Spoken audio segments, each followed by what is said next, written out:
एक बार भगवान बुद्ध जेतवन विहार में रह रहे थे। भिक्षु चक्षुपाल भगवान से मिलने के लिए आए थे।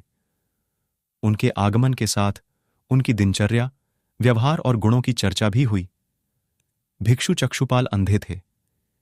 एक दिन विहार के कुछ भिक्षुओं ने कुछ मरे हुए कीटों को चक्षुपाल की कुटिया के बाहर पाया और उन्होंने चक्षुपाल की निंदा करनी शुरू कर दी कि उन्होंने इन जीवित प्राणियों की हत्या की।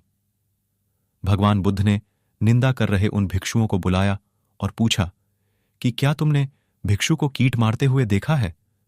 उन्होंने उत्तर दिया, नहीं।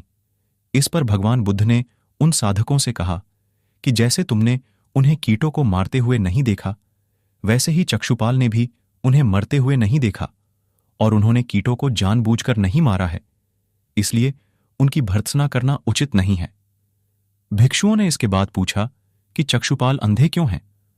उन्होंने इस जन्म में अथवा पिछले जन्म में क्या पाप किए? भगवान बुद्ध ने चक्षुपाल के बारे में कहा कि वे पूर्व जन्म में एक चिकित्सक थे।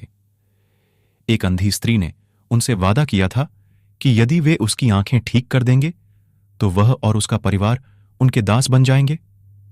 स्त्री की आंखें ठीक हो गईं, पर उसने दासी बनने के भय से यह मानने से इनकार कर दिया। चिकित्सक को तो पता था कि उस स्त्री की आंखें ठीक हो गई हैं। वह झूठ बोल रही है। उसे सबक सिखाने के लिए या बदला लेने के लिए चक्षुपाल ने दूसरी दवा दी। उस दवा से महिला फिर अंधी हो गई। वह कितना ही रोई पीटी, लेकिन चक्षुपाल जरा भी नहीं पसीजा। इस पाप के फलस्वरूप अगले जन्म में चिकित्सक को जन्मजात अंधेपन का दुहक भोगा।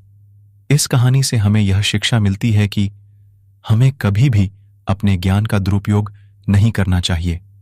वीडियो अच्छी लगे तो चैनल को लाइक और सब्सक्राइब जरूर कीजिएगा। धन्यवाद।